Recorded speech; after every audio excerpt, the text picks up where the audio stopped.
Hello, everyone, and welcome back to another episode of TvTime with Maggie. I'm Maggie, and I talk all things Latinidad, representation, and women in film and TV. If you like any of those topics, consider subscribing, liking this video, and sharing it. We're right at the end of our month-long celebration of our Latinx heritage, even though it should be the whole year around. We are at the very end of our month, and throughout the month, I've been speaking a lot about like the celebration of Latinidad on television and film. I've talked about the familia on TV, Latinas and actresses that are making their mark right now. And I also suggested some family-friendly films for the little ones to start getting into our cultura and what it means to be part of this community. Today, I have a very special guest, and we're going to be discussing this year's big screen debut of the Latinx story, In the Heights, and the controversy that followed. Alyssa, tell us a little bit about yourself, and we're going to get into it right after you tell us a little bit.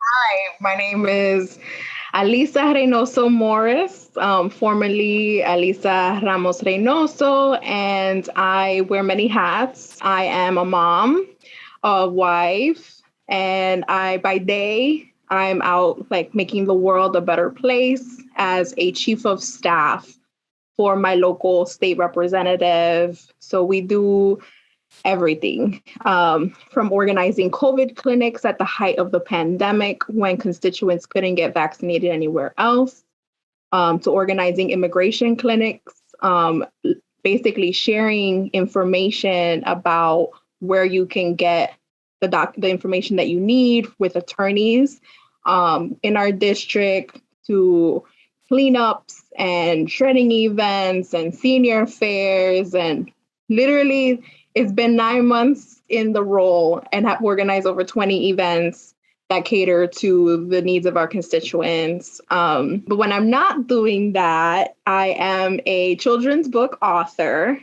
and I'm excited. I have 3 books coming out in 2023. The first one is called Plátanos Are Love. To my Dominicanos and the African diaspora, we eat plátanos and like for every meal almost. So it's a love story to plátanos, and it specifically features a little girl cooking with her grandmother and learning about her culture through making different recipes. My second book is called Gloriana Presente, and it's a first day of school book. And then my third one is called The Bronx is My Home. And they're all coming out. They're all traditionally published. So the first one comes out with Simon & Schuster, and then the other 2 come out with Little Brown, which is under the Hatchet imprint. So stay tuned for that. You know, we got to support each other. So holla at your girl when that comes out. I think that's like the perfect segue into what we will be discussing today. And I think that that's one of the main reasons why I kind of chose you to be part of this discussion, because you are a storyteller. And I think that it's really great to talk to other like fellow moviegoers, fellow Broadway goers as well, because this was a play before, and seeing it from like an audience perspective. And then there's the writer's perspective and like the storyteller part, where there's a little bit of more of like a responsibility. And this is why I kind of wanted to touch upon the responsibility of the people behind the screens to these really great productions that may be lacking in something. Let's start discussing a little bit about In the Heights. So back in June of this year, director John M. Chu, that people know from Crazy Rich Asians, cinematographer Alice Brooks, and writer Lin-Manuel Miranda released In the Heights, an adaptation of the play by the same name, written by Kiara Alegría Hughes, and the music was by Miranda as well. So the film tells the story of Usnavi, played by Anthony Ramos, a young Dominican man living in the predominantly Latin neighborhood of Washington Heights in New York City. And as he spends his last days in the neighborhood before heading back to the Dominican Republic, we are treated to his neighbors, his familia, the folks that, just like him, came to the US with a little sueñito. So we meet Daniela, who's a salon owner. I think we meet Kevin, who owns his taxi company. Kevin's daughter Nina, who leaves home to attend school, a school that's not very diverse. We meet Vanessa, who's trying to leave actually the home to pursue fashion. And then we have Abuela Claudia, who is everyone's grandmother. And the events leading up to the last day of him being in the barrio make him question many things, like many of us immigrants and first generation folks here. Where is home? And where am I really from? And where do I really belong? And am I Dominican enough? And am I Latino enough to go back to DR, for example? Or am I American now and I have to stay here and things like that. So the film grossed 11.5 million just on its opening weekend, and to me it was like a very emotional roller coaster seeing my own culture up on the big screen. I went with Charlie, who a lot of people know her. We used to do the feminist tea party, and she's actually the person who introduced me to you, Alyssa. So I went with her and our friend Megan to watch the film, and there was a lot of love there, and we took pictures, and we were so excited about it. Charlie has a very connection to this story because she saw the play. Megan lives in that community, and I'm part of the community as well. And everything kind of came crushing down, and just like a couple of days, and even a little bit at the very beginning of the film being released, when there was this huge controversy over the lack of Afro Latinos in the film, particularly in the lead roles. And people spoke about it. And then Lin-Manuel Miranda also like issued an apology. Some of our favorite actors said certain things, and we were like, whoa. And it was a lot. And before I continue on, I wanted to know, what did you think of the film? And then what did you think of the controversy that followed it? So for me, I actually got to see the play on Broadway as well. And before I even saw it on Broadway, because yo no tenía lo chele, right? Like I had memorized the whole soundtrack. So I just like listened to the sound, like I bought the soundtrack and I just like listened to it back when there were CDs, tú sabes, before streaming y todo eso. And I just like would play it on loop because I was Nina, like grew up in the Bronx. My grandmother is from Washington Heights. So I spent most of my weekends in the Heights. And to hear her story of like her being the first one to go to college and the scholarships, and like that was me. That was my story. So to see that on screen was just like, in a play first was just like everything, right? It was the first time that I got to see my story, my culture, my people, my flag, my language, my slang, my music, todo eso on stage. It just didn't exist, right? So when the movie came out, very similar sentiment. I was excited. I was over the moon thrilled.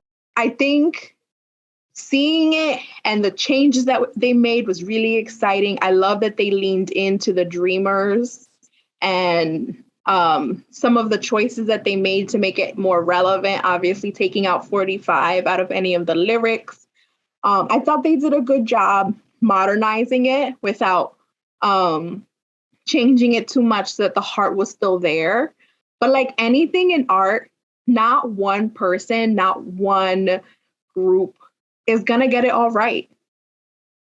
And I think for me, it's important to talk about this because that's the only way that we make things better. Definitely. And my struggle is that even throughout this entire, like I had planned out what I was going to do during the month and the shows that I'm going to be talking about and the television and the creators and things like that. And what I kind of felt like, oh my gosh, am I am I part of the problem? Because I do consume media that it's made by and for Latinos or Latinx folks, and we're missing people. We're missing people. We're missing the marks in certain conversations. And then I started feeling a little bit guilty, like I'm celebrating, but am I supposed to? Because to me, there's no such thing as progress if we leave someone behind. But then at the same time, I want to be happy.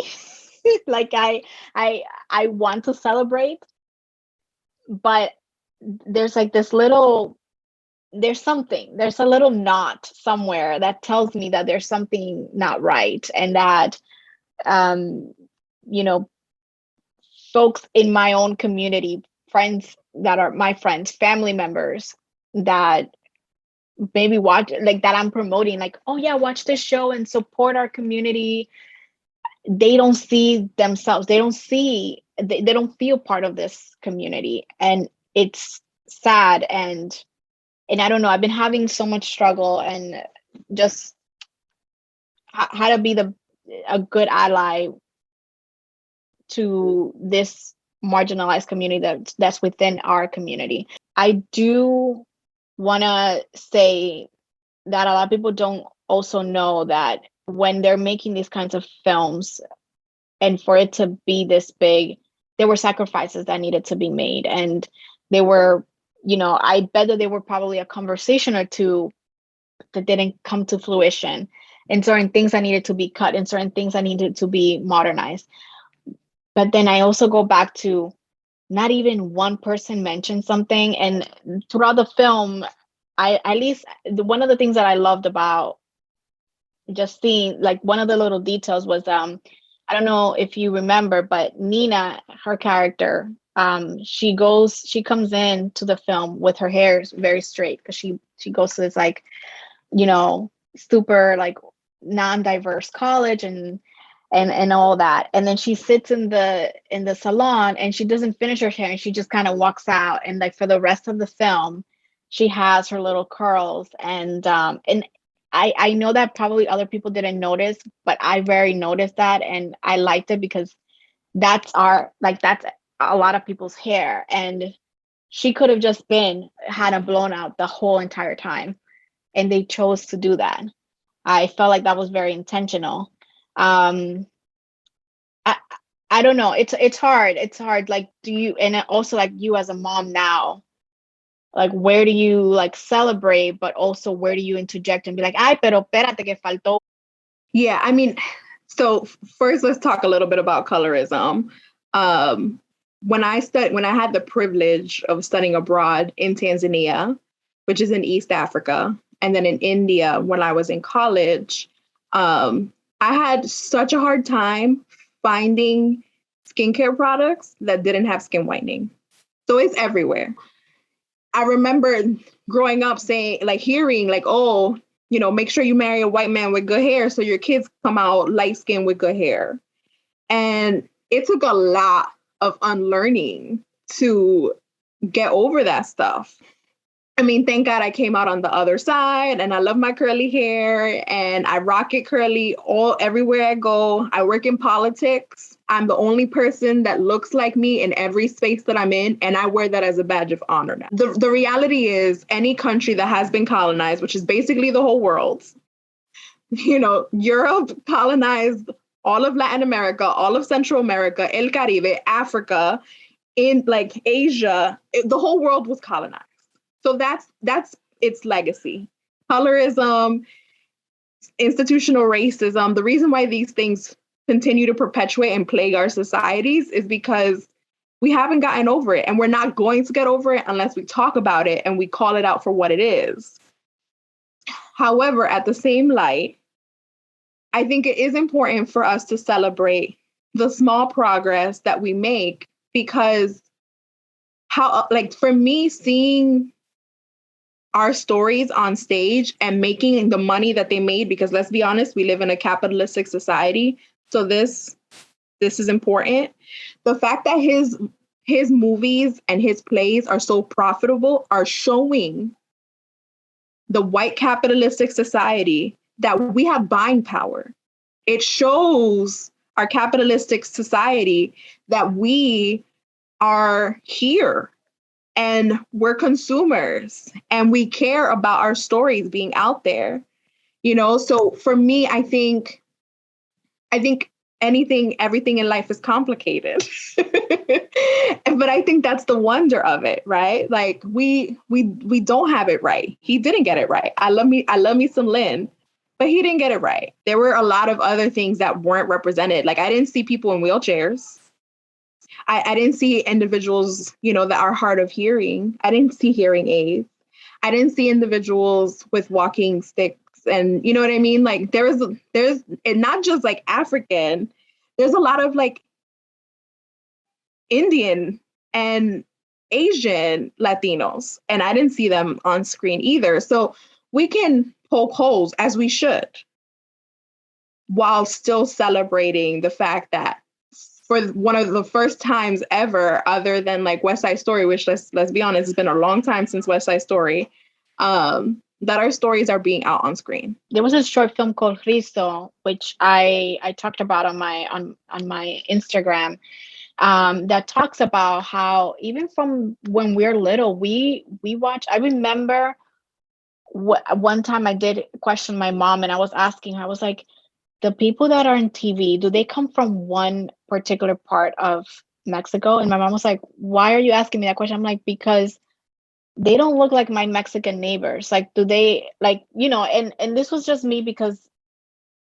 there was also not enough of other Latinos to talk about. Like, we have more content that are bi and like bi and then maybe like for like Mexican and Mexican American. And so that was like the culture that was the most accessible to me at that time. And with the novelas and everything, it's always been that way. I remember even in Univision, when the first, Afro-Latina reporter became like an anchor on their major national news, it made news itself that we have like an Afro-Latina as a news anchor. And that was not that long ago. That was when Trump was about to become president. So that was not that long ago. And that was a really big deal. So I think that we're still struggling with it. My whole thing is like where we're going now. So what is like for somebody who, we're watching TV, we're consuming all of these stories. I'm consuming these stories. I'm watching, I'm also criticizing. I love something like Vida and One Day at a Time, but I'm the first one to tell you they're lacking in a lot of stuff. They're not perfect. But I can still, laugh at some of the jokes and relate to some of the storylines. What do you hope to see, especially now that we're having things like West Side Story that is being remade? We have Maya and the Three that is coming out. It's a kids movie. We also have, I'm not sure if you know, but we have this really nice, and on PBS, we have this new animated story for kids called Alma's Way, and it's about a girl who lives in a Bronx. Love it. And she just also happens to be Afro-Latina. So where do you see us going after this conversation? Because this conversation that we've had has been had like for a long time.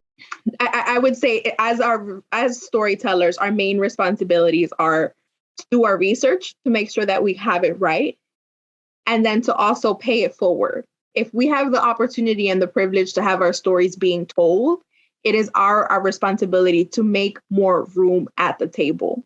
Get your hammer, get your wood, and make the table bigger. I think the whole mentorship thing, I always say pass the mic. Like in some award ceremonies, I feel like some celebrities, they pass the mic to somebody who has like an important message. And I feel like that whole thing of mentorship goes with that, along with it. Because as you were talking about Lynn, I was thinking of when I was growing up, the only person that people knew that was Latina was J-Lo. And so, but not everyone it's J-Lo's story. So we have to continuously push for the people that are in power and the people that have this little bit of privilege to kind of, let's spread it. Let's spread the love. Let's spread it around. Let's spread our opportunities around. As you said, I feel like the table is big enough. And I think that now with so many streaming services and so many ways to consume content, so many ways to read a book, to tell a story, it's big enough and people are craving new, original, authentic content. And I think that if we give the same, I don't know about you, but sometimes I do, become very like bored, and I'm like, ay, otra vez lo mismo, the same story or the same actors. Another Like they use this, remake. yeah, or they use the same actors over and over again as the only Latinos. And I'm like, I know she's Latina. I'm happy for her. But who else? Who else is out there who's craving these roles? Why are they not getting it? Alyssa, thank you so much for being here. Any final words for anyone who's listening or watching about this sort of topic? And this is something that, this is not the first or the last time I'm going to be talking about it, or I'm going to be bringing people in to talk about. But I just thought, you are not just a creator, but you're a mother as well. And I just felt like there's like a different response. And forgive me, I'm not a mother, but I do have goddaughters, and I feel like there's like this extra responsibility that I feel to them, to portray our culture and portray it as accurately as I can possibly can. Gracias. Thank you so much for bringing me on. I think, it's important that we keep talking about it. I know it's been talked about before, but the reason why we need to keep talking about it is because with every generation comes a new challenge. If we're not actively exercising and engaging in these conversations over and over again, then someone else is going to tell our narrative. Someone else is going to decide our future for us. Yes, we've had this conversation, but with every new generation, we have to keep fighting for it. It's not a guarantee, because there are powers that be that are going to try to take that away. So there is room. Know that there is room. If you have a story to tell it, write it, scream it, whatever you need to do it. And just, you have to keep fighting. We have to keep having these conversations over and over again.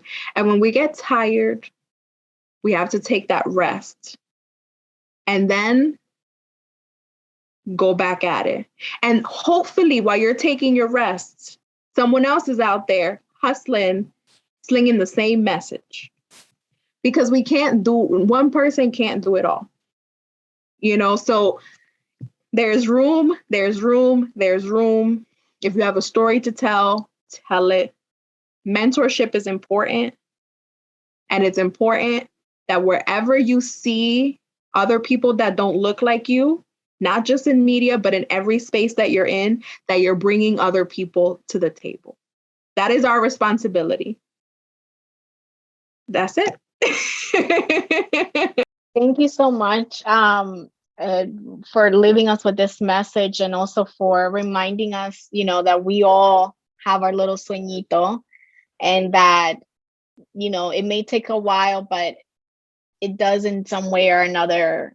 It wants to be fulfilled, and we just need to, put all of our energy into doing that, and bringing other along in our journey and our success. Not to be, selfish, especially when we get to the top, to mentor others and to give the mic to other people to talk. And that's it. That's you. I mean, you said it all. I definitely want to have you back for other conversations, but thank you so much. And I'm gonna put the link down below to your website so people can check out what you've been up to, and then to keep up with what you will be accomplishing very soon. Thank you so much for joining. And as I always say, thank you for watching, and please consider subscribing, liking and sharing, and continuing this conversation, because we definitely need it. Goodbye.